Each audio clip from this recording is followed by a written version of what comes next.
Chapitre 2. Ce que devient Candide parmi les Bulgares. Candide, chassé du paradis terrestre, marcha longtemps sans savoir où, pleurant, levant les yeux au ciel, les tournant souvent vers le plus haut des châteaux qui renfermaient la plus belle des baronnettes. Il se coucha sans souper, au milieu des champs entre deux sillons, la neige tombait à gros flocons. Candide, tout transi, se traîna le lendemain vers la ville voisine, qui s'appelait Walberghof Traubk-Dickdorf. N'ayant point d'argent, mourant de faim et de lassitude, il s'arrêta tristement à la porte d'un cabaret. Deux hommes habillés de bleu le remarquèrent. « Camarade, dit l'un, voilà un jeune homme très bien fait, et qui a la taille requise. » Ils s'avancèrent vers Candide et le prirent à dîner très civilement.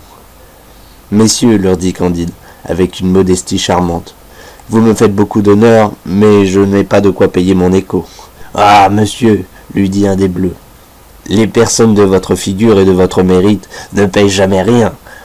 N'avez-vous pas 5 pieds 5 pouces de haut ? » ?»« Oui, monsieur, c'est ma taille, dit-il en faisant la révérence. »« Ah, monsieur, mettez-vous à table. Non seulement nous vous défrayerons, mais nous ne souffrirons jamais qu'un homme comme vous manque d'argent. Les hommes ne sont faits que pour se secourir les uns les autres. »« Vous avez raison, dit Candide. C'est ce que M. Pangloss m'a toujours dit, et je vois bien que tout est au mieux. » On le prie d'accepter quelques écus, il les prend et veut faire son billet. On n'en veut point, on se met à table. « N'aimez-vous pas tendrement ?»« Oh oui, répondit-il, j'aime tendrement mademoiselle Cunégonde. »« Non, dit l'un de ces messieurs, nous vous demandons si vous n'aimez pas tendrement le roi des Bulgares. »« Point du tout, dit-il, car je ne l'ai jamais vu. »« Comment ? C'est le plus charmant des rois, et il faut boire à sa santé. »« Oh, très volontiers, messieurs. » Et il boit. « C'en est assez, lui dit-on. Vous voilà l'appui, le soutien, le défenseur, le héros des Bulgares. Votre fortune est faite, et votre gloire est assurée. » On lui met sur le champ des fers aux pieds, et on l'amène à un régiment. On le fait tourner à droite, à gauche, hausser la baguette, remettre la baguette, coucher en joue, tirer, doubler le pas. On lui donne 30 coups de bâton. Le lendemain, il fait l'exercice un peu moins mal, et il ne reçoit que 20 coups. Le surlendemain, on ne lui donne que 10, et il est gardé par ses camarades comme un prodige. Candide, tout stupéfait, ne démêlait pas encore trop bien comment il était un héros. Il s'avisa un beau jour du printemps de s'aller promener, marchant tout droit devant lui, croyant que c'était un privilège de l'espèce humaine, comme de l'espèce animale, de se servir de ses jambes à son plaisir. Il n'eut pas fait 2 lieues que voilà 4 autres héros de 6 pieds qui l'atteignent, qui le lient et qui le mènent dans un cachot. On lui demanda juridiquement ce qu'il aimait le mieux d'être fustigué 36 fois par tout le régiment, ou de recevoir à la fois 12 balles de plomb dans la cervelle.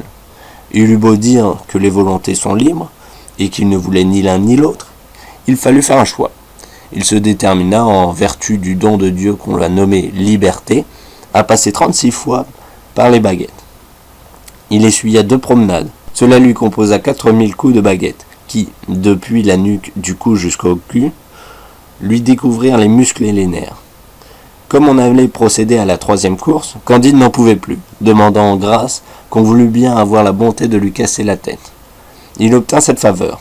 On lui bande les yeux, on le fait mettre à genoux, le roi des Bulgares passe dans ce moment, s'informe du crime du patient, et comme ce roi avait un grand génie, il comprit partout ce qu'il a appris de Candide, que c'était un jeune métaphysicien, fort ignorant de toutes les choses de ce monde, et il lui accorda sa grâce avec une clémence qui sera louée par tous les journaux et tous les siècles. Un brave chirurgien guérit Candide en 3 semaines, avec les émollients enseignés par Dioscoride. Il avait déjà un peu de peau, et pouvait marcher, quand le roi des Bulgares livra bataille au roi des Avars.